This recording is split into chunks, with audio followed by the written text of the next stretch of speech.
Tulong sa mga seafarer. Pinaigting. Noche kakas, noche. Henry at Miss Kaya, dumating na sa bansa kanina si Department ay matapos ang kanyang ilang araw na pagbisita sa Oman. Sa kanyang pagdating sa Ninoy Aquino International Airport, sinabi niya na 80% sa Oman ay mga domestic workers. Pero umanong 500 na Pilipino na humihingi ng financial assistance sa kanyang pakikisa sa mga Filipino community leaders doon.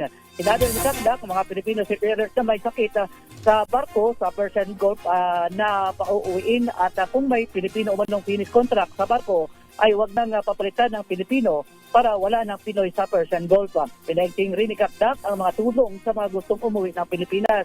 Ipinaigting rin ni Kakdak ang pasasalamat ng pamahalaan sa Sultanate ng Oman dahil matatandaan sa hostage sa mga Pinoy seafarers ang Oman umano ang tumulong sa pagpapalaya. Narito si Secretary Kakdak. Pangulo, yung pasasalamat natin sa Sultanate of Oman, His Majesty the Sultan of Oman, sa tulong na binibigay sa ating mga OFWs. So pinahatid ko yon at yung di ba, yung kung maalala ninyo yung dalawang cases ng hostage seafarers natin, Oman ang tumulong doon sa pagpapalaya nila. RH27, nagkaka sa DCRH, una sa Pilipinas, una sa Pilipinas.